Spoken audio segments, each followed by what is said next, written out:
Hello, শুভ বিজয়া আপনাদের সকলকে। আমরা আছি রঘু ডাকাতের ফাইনাল প্রেস কনফারেন্সে। আসুন, কেমন লাগলো তো রঘুটা? মানুষ আমাদের বাংলা তো?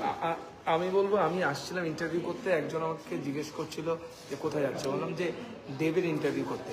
বললো রঘুর কাছে যাচ্ছ, so that is the biggest পাওনা না, বলছে রঘুর কাছে যাচ্ছ, তাই না? Correct. So that is the biggest. Anusha এদিকে আয়। অনুষা কালো পরে এসছে, কালো এবং কি বল, সুন্দর লাগছে তোকে। কালোই আলো। তো এই রুমে অনেক স্মৃতি আছে না? হ্যাঁ, এসবিএফ কি হলো তোর বলে? ব্যথা ব্যথা আছে কি বল। হয়েছে SBF এর? এই রুমে তো অনেক স্মৃতি আছে। হ্যাঁ, আচ্ছা, রঘুরাত নিয়ে কি রেসপন্স? দারুণ। দারুণ। বল দর্শকের। রঘু, আমার গলার অবস্থা খারাপ, সরি। তো রঘু নিয়ে চারিদিকে শুধু রঘু রঘু রঘু হচ্ছে, সো সেটা অবভিয়াসলি সবাই এনজয় করছে।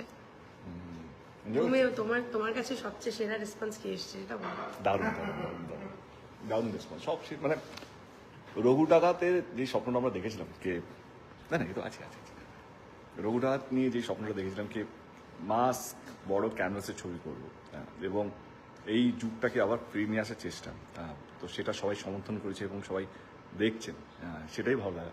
এবং যারা দেখেননি এখন অবধি, যারা প্যান্ডেল হপিংয়ে বা বাড়িতে গেট টুগেদার বা অন্যান্য কাজ নিয়ে ব্যস্ত ছিলেন, তাদেরকেই অনুরোধ করবো কে যারা ভিড়ের মধ্যে বেরোন